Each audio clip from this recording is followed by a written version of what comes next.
дар пойтахти Афғонистон шаҳри Кобул эътирозгарон ба нишони пуштибонӣ аз 31 марди ҳазора, ки дар моҳи феврал ба асорат афтиданд, садҳо пуфакро ба ҳаво сар доданд.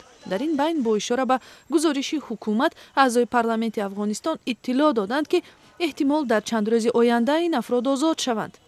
тафсилоти ин одамрабоӣ то ҳанӯз рӯшан нашудааст.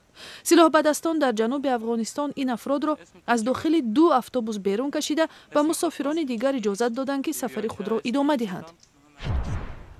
дар шаҳри Душанбе Академияи улуми Тоҷикистон рӯзи илмро, ки ба зодрӯзи поягузор ва аввалин раиси ин идора Садриддин Айнӣ рост меояд, таҷлил намуд. дар рӯи ҳавли Академияи улум донишмандони тоҷик дастовардҳои худ, ки аз соҳаи пахтакорӣ то ташкили харитаи сейсмологии ҷумҳуриро дар бар мегиранд, намоиш доданд. Академияи улуми Тоҷикистон дар соли 1951 таъсис ёфтааст. дар китобхонаи миллии Гурҷистон воқеъ дар шаҳри Тифлис ба муносибати рӯзи забони гурҷӣ намоишгоҳи аввалин китобҳое, ки ба ин забон нашр шудаанд, доир шуд. соли 1978 дар ин рӯз ҳазорҳо нафар бар зидди барномаҳои ҳукумати шӯравӣ, ки мехост мақоми расмии забони гурҷиро аз байн барад, эътироз карда буданд.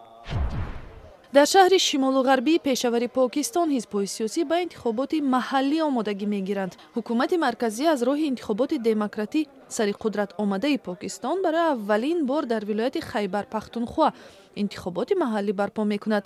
дар гузашта тамоми интихоботи ин вилоят зери назорати ҳукумати диктатории Исломобод баргузор шудааст.